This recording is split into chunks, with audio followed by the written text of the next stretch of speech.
Pilpres, kemudian turun kelas ke Pilgub dengan waktu yang cukup pendek. Itu stigma itu akan lekat loh Mas. Gini, soal turun kelas. Memang ada yang setara sama Pilpres. Nggak ada. Kembali ke kampus, kalau cara pandangnya begitu, turun kelas. Pak Prabowo dari presiden terpilih menjadi menteri, turun kelas. Pak Muhaimin dari Cawapres menjadi ketua PKB, turun kelas. Kalau cara pandangnya begitu, semua turun kelas. Itu cara pandang yang keliru. Itu menganggap capres adalah posisi. Pilpres itu posisi, bukan. Pilpres itu kompetisi. Dan kompetisi itu ada awalnya, ada akhirnya. Bener kan? Kata gue juga apa? Suatu saat pasti akan ada butuhnya lagi. Kemarin sok-sokan ngerendahin Bapak Prabowo dengan menilai 11/100. Kemarin juga bilang bahwa Prabowo itu tidak tahan menjadi oposisi. Sekarang apa? Sekarang minta dukungan. Anies Baswedan menyatakan siap bertemu dengan Prabowo Subianto jelang Pilkada Jakarta 2024. Menurut Anies Baswedan, pertemuan dengan Prabowo Subianto ini guna membangun komunikasi politik jelang Pilkada Jakarta 2024. Kalau saya saran aja ya Bapak Prabowo, jangan dikasih hati lagi. Karena yang satu ini beda, seperti kacang lupa kulitnya. Tidak ada rasa terima kasihnya Pak. Ya, jangan dikasih hati lagi. Kok Ahok membuat Ahok merasa kalau sekarang dikasih jabatan gubernur sudah lebih siap. Kenapa waktu itu bilang saya sudah lebih siap jadi gubernur? Anda pernah nggak kuliah S3 di Makobrimob? Ini jebolan Makobrimob, bos. Itu kok aku serius nanya, jebolan Makobrimob itu menurut Ahok menaikkan harga, bukan justru menurunkan? Saya nggak bicara harga. Kalau harga sebenarnya kekuasaan Tuhan kasih orang miliku. Yang saya maksud, Anda di dalam itu belajar menguasai diri.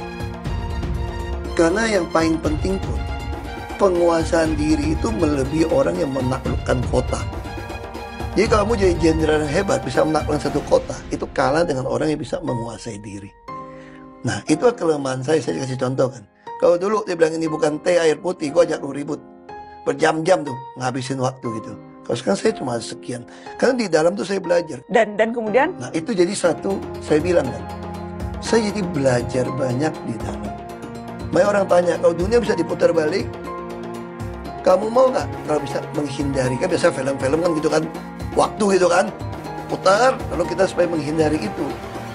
Anda bisa jadi gubernur, tapi Anda juga tidak masuk ke tahanan.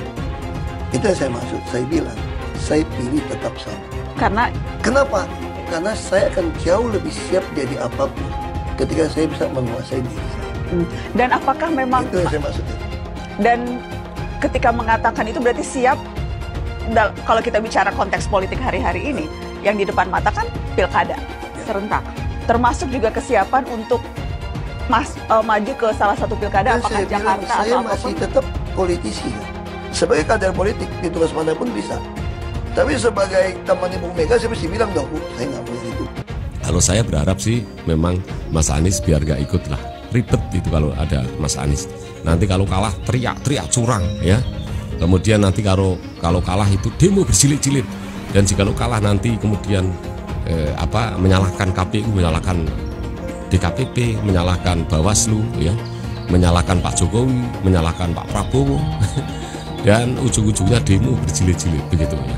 Kita punya rekam jejak Mas Anies di Jakarta itu kelihatan yang penting beda dengan pemerintah pusat. Ketika Mas Anies Baswedan menjadi gubernur DKJ 5 tahun mulai tahun 2017 sampai 2022, itu menunjukkan Mas Anies itu kelihatan balik loh. Yang penting itu beda pendapat dengan pemerintah pusat, dan ini tidak menguntungkan Indonesia, terutama adalah Jakarta. Apalagi kita punya pengalaman di tahun 2017 ketika Mas Anies menggunakan diksi rasis ya, yang mengatakan kemenangan Mas Anies di Jakarta adalah kemenangan pribumi. Dan pernyataan itu ya tentu ditujukan kepada Mas Ahok yang karena ini tidak menguntungkan bangsa dan negara. Siapapun calon presiden, calon wakil presiden, calon gubernur, wakil gubernur, meskipun latar belakangnya memang bukan dari pribumi, jikalau mereka sudah warga negara Indonesia maka kita anggap sebagai anak bangsa.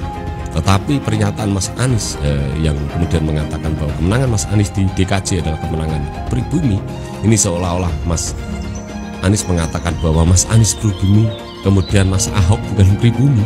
Saya contohkan Jawa Barat itu kosong Pak untuk guru pendidikan agama Kristen.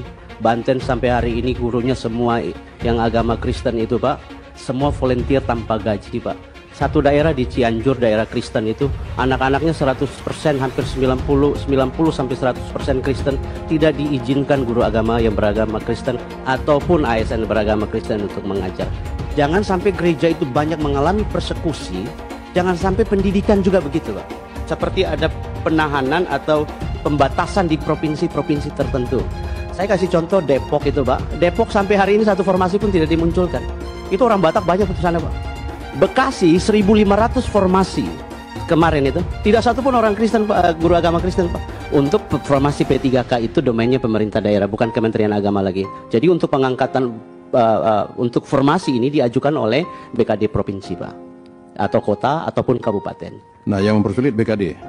Ya, kita tidak tahu siapa yang mempersulit, tapi yang jelas bahwa tidak dibuka formasinya.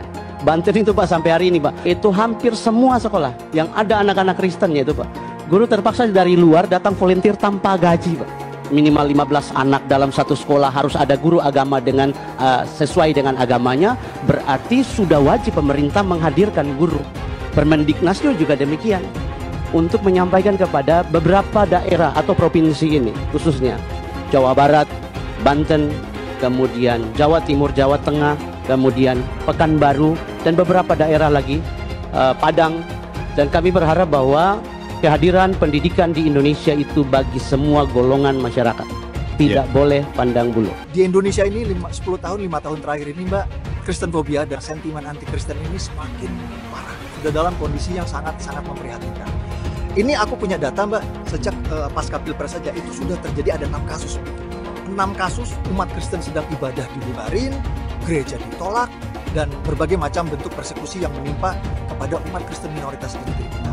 Ini aku ada datanya biar diaspora Indonesia tahu. 8 Mei 2024 ada pembubaran doa di rumah perumahan Ciremai Indah Grace. 16 April 2024 persekusi rumah doa di Pandeglang, Banten. 28 Maret 2024 pembubaran ibadah minggu dan pencopotan papan gereja GKII Semboja, Kalimantan Timur. 17 Maret 2024 pembubaran rumah doa di Sagabunar, Balaraja, Tangerang. Aku punya data sampai 2023, 2 tahun itu hampir setiap bulan Mbak. Hampir setiap bulan terjadi pembubaran ibadah minggu, penolakan gereja di seluruh daerah di Indonesia. Apa yang Mas melihat dalam hal ini supaya bisa dapat teratasi dengan baik? Ya, solusinya. Jadi Mbak Gali, kalau pemerintah melakukan pekerjaan dengan baik, kalau pemerintah menegakkan hukum dan menjaga hak azazi setiap warganya untuk beribadah, tidak perlu ada aktivis seperti saya. Saya ada karena pemerintah berarti they don't do their job. Mereka tidak melakukan pekerjaan mereka. Kalau memang pemerintah Indonesia tidak bisa dibuka matanya, mungkin saya mengadu ke pemerintah Amerika, mungkin pemerintah Amerika nanti yang buka mata sama telinga dan hati pemerintah Indonesia. Debatin omongan gua, Indonesia belum pantas boikot. Enggak, sebenarnya lu pada tahu nggak sih makna dari boikot itu apa? Boikot itu tindakan untuk tidak membeli, tidak menggunakan, tidak berurusan sebagai bentuk protes. Terus yang lagi lu pada lakuin ini apa, Bos?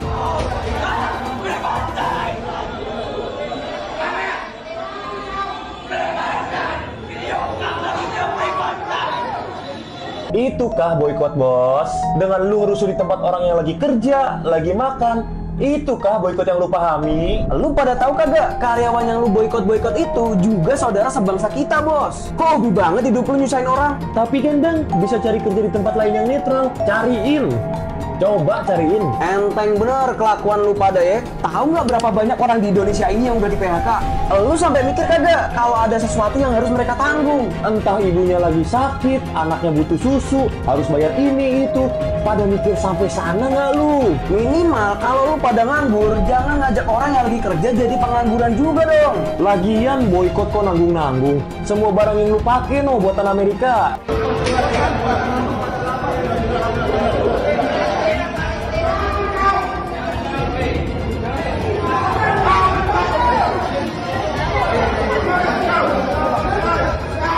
Siapa yang memukul ini? Jangan memukul, Pak. Siapa yang memukul?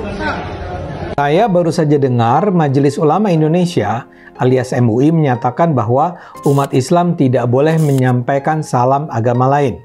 Dia bahkan menyebut mengucapkan selamat hari raya agama lain, menggunakan atribut hari raya agama lain, atau memaksakan untuk mengucapkan atau melakukan perayaan agama lain adalah hal yang terlarang dalam Islam. Buat saya keputusan Ijtima Ulama ini mencengangkan dan sangat memprihatinkan. Buat saya itu betul-betul pertanda, ya maaf ya, keterbelakangan. Kok kayak tidak ada persoalan lain yang lebih serius untuk didiskusikan ya? Misalnya saja, para ulama ini kan kita tunggu-tunggu pandangannya mengenai hal penting yang dihadapi bangsa. Misalnya saja, bolehkah umat Islam melarang pembangunan rumah ibadah agama lain? Bagaimana kita seharusnya menyikapi penyerangan terhadap umat beragama lain? Apa hukumnya? Begitu kan? Para ulama yang ada di MUI kan mestinya adalah kumpulan ulama yang terkemuka, bukan ulama abal-abal, ulama berkualitas lah. Kok hasilnya begini? Umat Islam di Indonesia perlu bersama-sama menolak fatwa-fatwa yang bukan saja tidak membawa manfaat, tapi juga membawa keterbelakangan ini. Mudah-mudahan MUI bersedia mengoreksi diri. Dulu pernah saya mengkritisi tentang penggerebekan sebuah gereja di Lampung. Sekarang muncul kembali. Kali ini hanya selemparan batu dari Jakarta, dari ibu kota negara.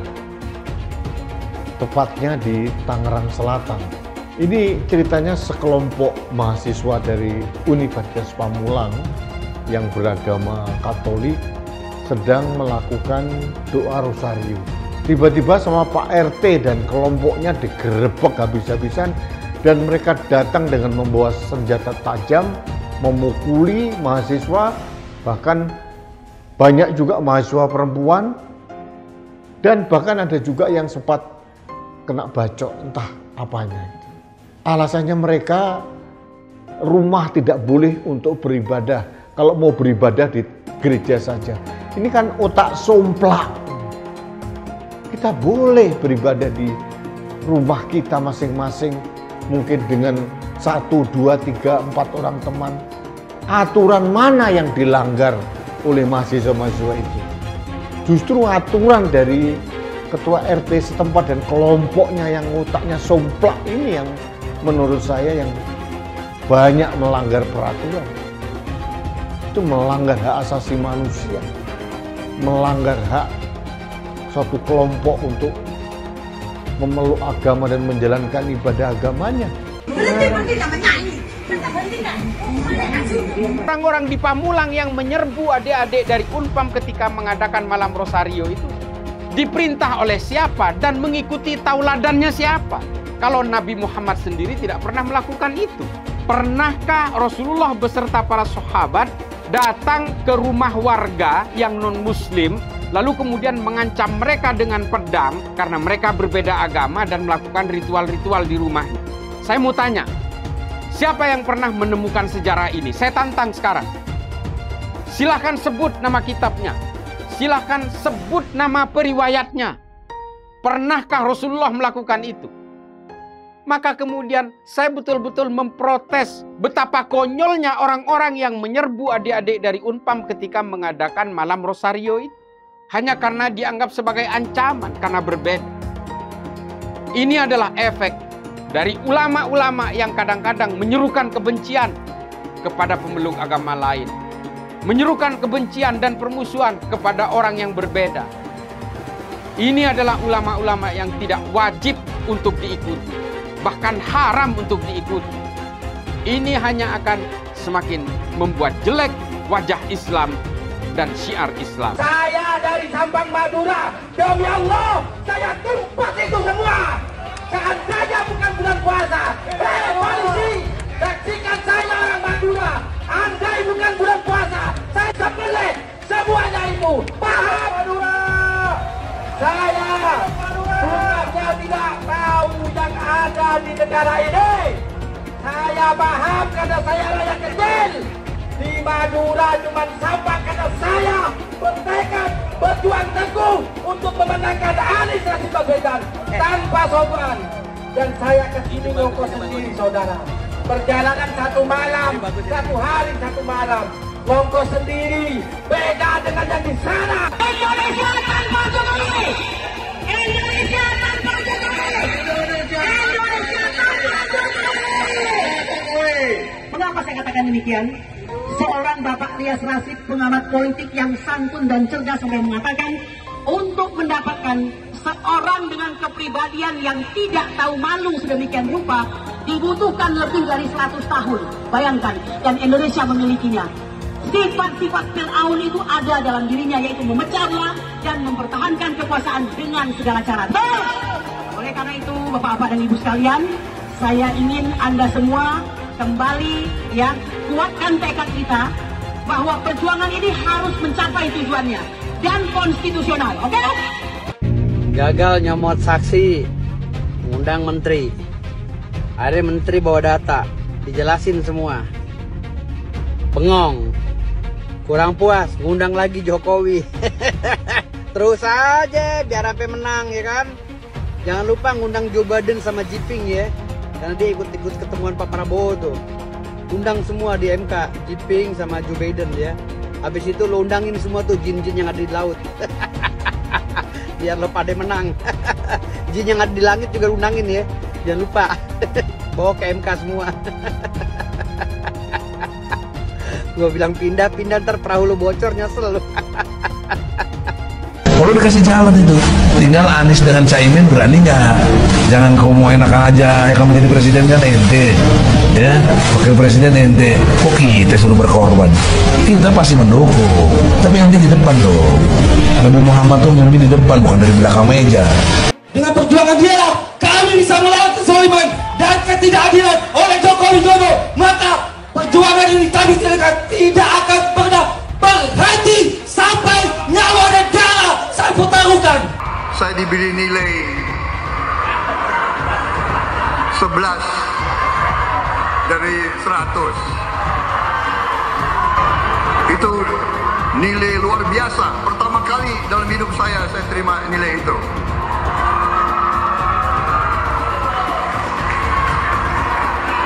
Dari orang yang saya beri kebaikan. Disampaikan oleh Mas Anies, sebagian besar yang disampaikan oleh Pak Ganjar itu kebohongan, itu fitnah. Saya lanjut ke Pak Anies, dan ini paling banyak bohongnya. Ya, paling banyak bohongnya. Ini bengis sekali nih pernyataan, bengis dan jahat. Hanya untuk tujuan menjatuhkan Pak Prabowo, kemudian menggunakan data palsu dan bohong. Dan publik itu sudah mendengarkan pernyataan bohong itu. Dan sebagian publik itu sudah mengkonsumsi pernyataan bohong itu. Dan itu berbahaya.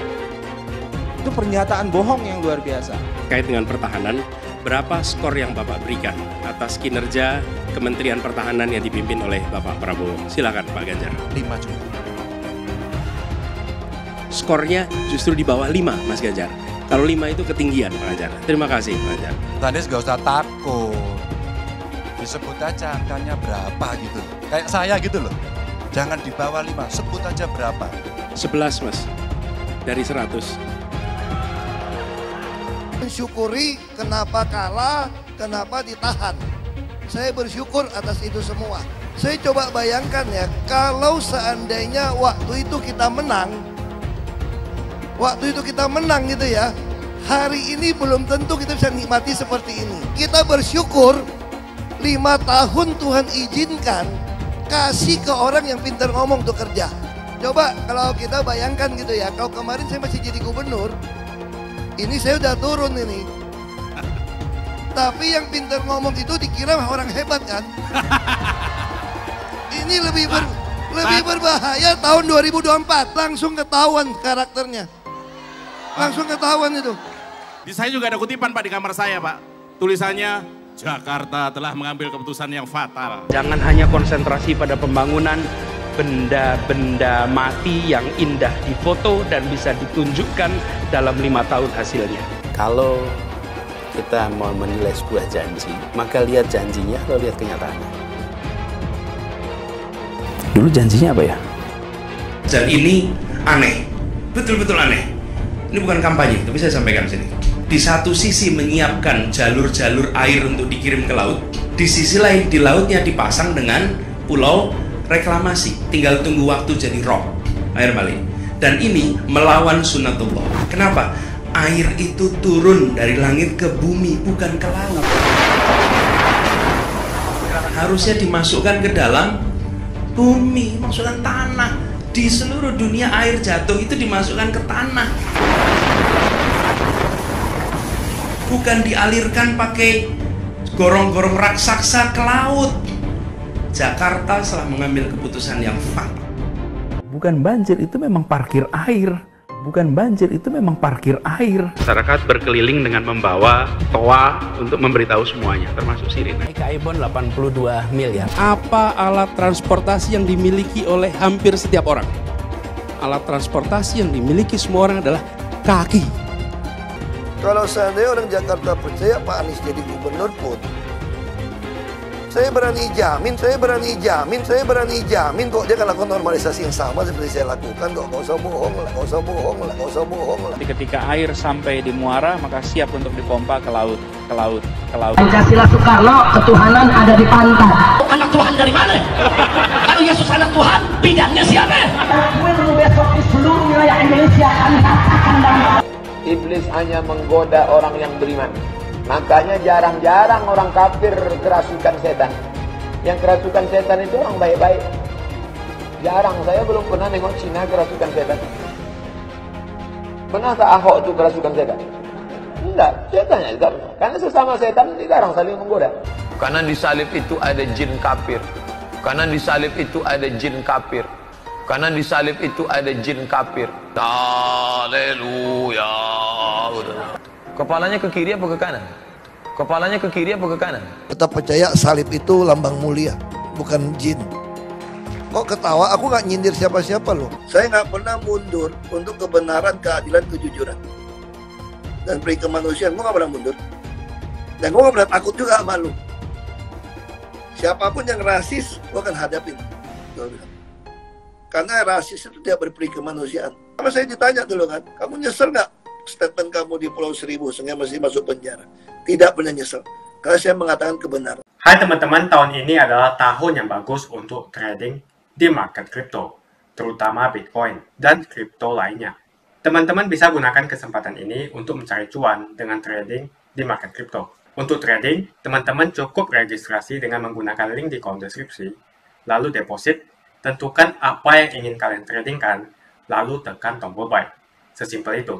Untuk minimal deposit, cuma Rp400.000 saja. Kita tidak dikenakan fee sama sekali. Saat ini lagi ada promo spesial. Welcome bonus buat kamu yang register dan deposit. Teman-teman akan dapatkan 100% dari jumlah deposit pertama. Contohnya teman-teman deposit 1 juta, maka akan menjadi 2 juta. Karena welcome bonus 100% dari jumlah depositnya.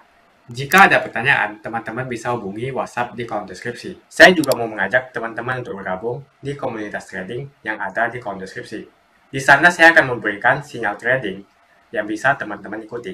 Seperti biasa, kalau kamu suka dengan video ini, jangan lupa komen, klik like, dan subscribe. Sekarang ini sedang berlangsung perselisihan antara dua kubu Islam. Yang pertama adalah mereka yang mendukung para habib. Sementara di kubu seberang adalah mereka yang mempertanyakan kesucian para habib. Pertarungan ini diwakili perselisihan antara Habib Bahar Smith dan Habib Rizik Syihab melawan Haji Rhoma Irama. Dalam konflik Rhoma versus Bahar dan Rizik, persoalannya jadi agak lain. Ketiga tokoh ini sebenarnya sama-sama menolak anggapan bahwa keturunan Nabi itu sakral. Yang pertama melontarkannya adalah Haji Rhoma. Tapi lucunya, Bahar dan Rizik malah mati-matian menyerang Rhoma. Jadi ini terkait dengan podcast Rhoma Irama Official. Judulnya, Tulus dari Jari yang Paling Dalam, Begini Pesan Rhoma untuk Para Muhib. Rhoma tampil dengan cara yang santun dan tenang. Dia bahkan menyebut dirinya muhibbin alias para pecinta para habib. Dia mengaku bersahabat dengan Habib Rizik Syihab, Habib Ali Kuitang, dan banyak lainnya. Pertentangan ini bergulir tak karuan sehingga berlontaran maki-makian yang memalukan. Yang jadi pokok keramaian adalah soal Habib. Anda sering kan mendengar istilah ini digunakan di Indonesia? Istilah Habib itu merupakan sebutan bagi seseorang yang dipercaya berada di bawah garis keturunan Nabi Muhammad. Suatu kali dia diundang sebagai penceramah di Masjid Ar-Rahmah, Tebet Timur. Ternyata penceramah pertamanya, seorang senior, bercerita tentang keistimewaan Habib dan keturunannya. Si penceramah senior itu mengatakan bahwa seorang anak Habib, yang artinya adalah keturunan Nabi Muhammad, walau bermabuk-mabukan, berzina, mencuri, berjudi, tetap akan jadi ahli surga, akan masuk surga. Jangan diomelin, biarin aja, dia itu ahli surga, kata si penceramah. Pertanyaan yang sering diajukan adalah, apakah seorang Habib itu punya posisi istimewa dalam umat Islam? Apakah Habib sedemikian istimewa sehingga dia bebas dari kesalahan dan dosa? Itu adalah substansi yang sering dibicarakan dalam pembicaraan soal Islam. Penjelasan itu ternyata sangat mengganggu Roma muda. Saat dia diberi kesempatan berceramah, dia dengan segera melontarkan koreksi. Dengan tegas, Roma menyatakan tidak setuju dengan ceramah sebelumnya. Dia bilang, surga adalah untuk orang bertakwa, sementara neraka untuk ahli maksiat, kalaupun orang itu adalah keturunan Rasulullah. Roma juga mengutip hadis yang menunjukkan kata Nabi Muhammad bahwa kalau sampai anak perempuan yang disayanginya, Fatimah, mencuri, Nabi tetap akan memotong tangannya. Jadi kata Roma, jelas tidak ada privilege bagi keturunan Nabi Muhammad. Pernyataan itu membuat masjid ribut. Roma muda sendiri diomeli oleh pengelola masjid karena dianggap kurang ajar. Dia juga dipanggil pemilik masjid yang memberi nasihat padanya. Misalnya ada Habib yang menyatakan, ada darah Nabi di tubuhku. Jika kau menyakitiku, kau juga menyakiti Rasul. Atau ada juga yang menyatakan, satu Habib bodoh lebih baik dari 70 kiai yang alim. Atau ada yang bilang, kaki Habib lebih mulia daripada kepala kiai. Menurut Roma, doktrin semacam itu tidak baik bagi umat Islam. Roma dan Anaskuri juga membahas ayat-ayat Al-Quran yang disalahartikan sehingga seolah-olah Allah mensucikan keturunan Nabi Muhammad, padahal maknanya sesungguhnya jauh dari itu. Kata si pemilik masjid, apa yang disampaikan Roma itu benar. Tapi kalau Roma menyampaikannya secara terbuka seperti itu, akan menimbulkan perpecahan. Jadi Roma dinasihati agar tidak lagi bicara semacam itu demi uhwah Islamiyah. Sejak saat itulah, kata Roma, ia mengubur dalam-dalam pandangannya tentang Habib di dalam perutnya. Dengan itu pula ia bisa bersahabat dengan para Habib.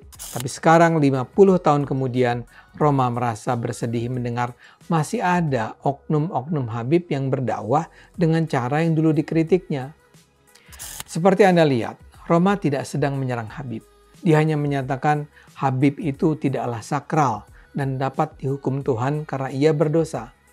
Yang menentukan posisi seseorang adalah ketakwaannya, bukan kehabibannya.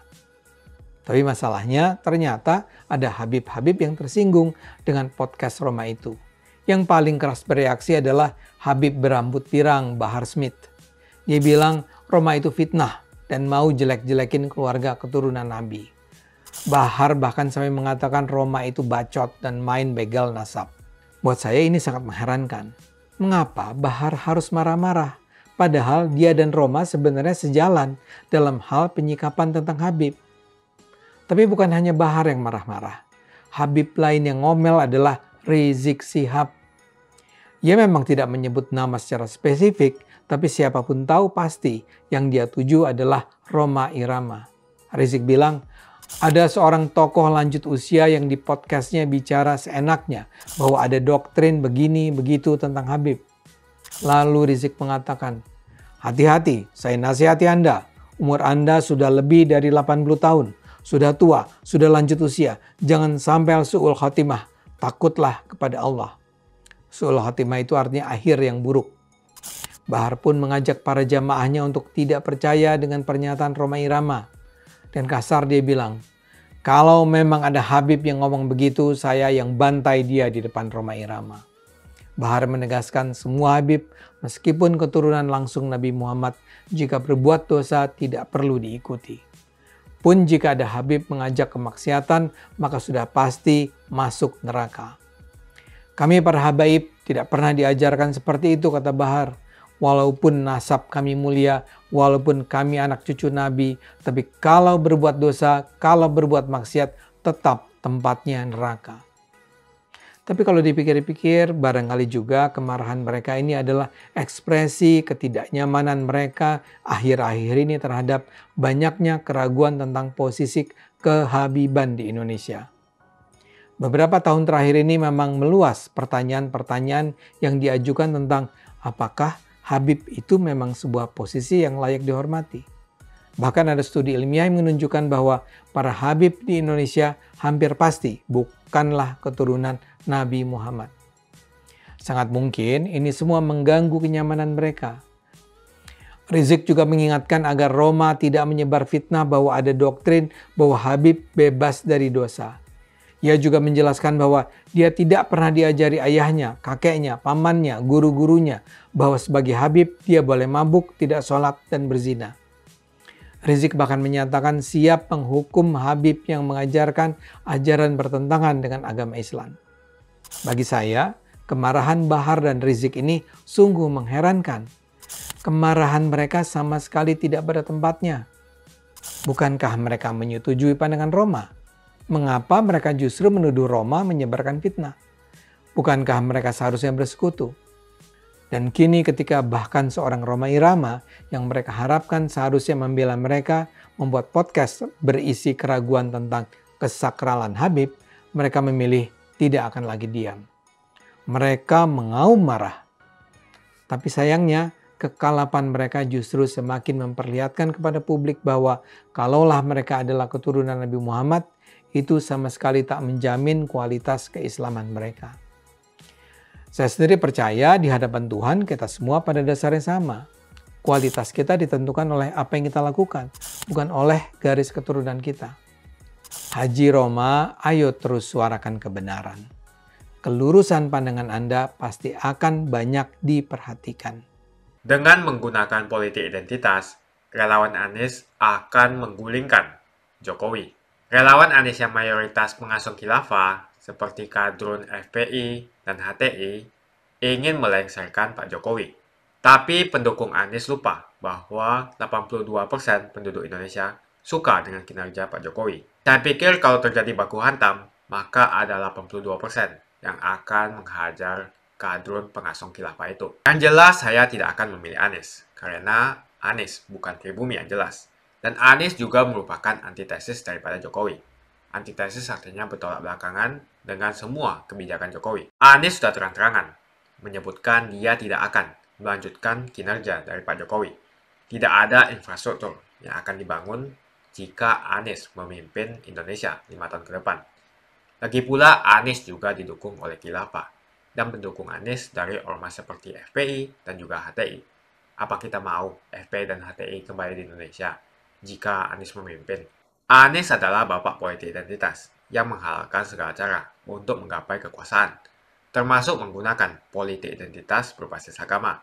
Kita lihat di kasus Ahok. Kita sudah bisa melihat kinerja Anies selama 5 tahun di Jakarta, dan ini merupakan rekam jejak Anies Baswedan. Tidak ada satupun janji yang dipenuhi, dan tidak ada kinerja yang bisa dibanggakan.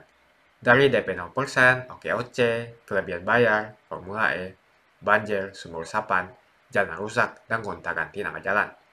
Jadi saya rasa tagline perubahan yang diusung Anies adalah tagline merubah kata korupsi menjadi kelebihan bayar, supaya semua koruptor tidak dijerat oleh pasal korupsi. Karena mereka semua hanya melakukan kelebihan bayar. Jadi perkataan Ahok sudah terbukti, dan Jakarta sudah menjadi korban. Jangan biarkan Indonesia menjadi korban kibulan Anies Baswedan. Suara minoritas jangan lagi merasa takut untuk memilih pemimpin yang membela hak minoritas. Karena Anies jelas hanya memanfaatkan suara minoritas untuk mendapatkan suara. Ingat, di belakang Anies ada ormas pengasung khilafah, seperti FPI, HTI, PA212. Saya yakin sebentar lagi karma Ahok akan mengejar Anies Baswedan. Begitu saja opini saya hari ini. Tuliskan opini kalian tentang Anies Baswedan di kolom komentar. Dan juga tuliskan pendapat kalian tentang people power oleh relawan Anies untuk melengsarkan Pak Jokowi. Tuliskan pendapat kalian. Jika kalian siap untuk melawan people power yang digaungkan oleh relawan Anies, ayo tuliskan lawan people power di kolom komentar. Pastikan Anda semua like video ini dan bagikan video ini ke teman dan family Anda supaya mereka semua mengetahui tentang informasi ini. Tekan tombol subscribe dan bunyikan lonceng notifikasi supaya kamu tidak ketinggalan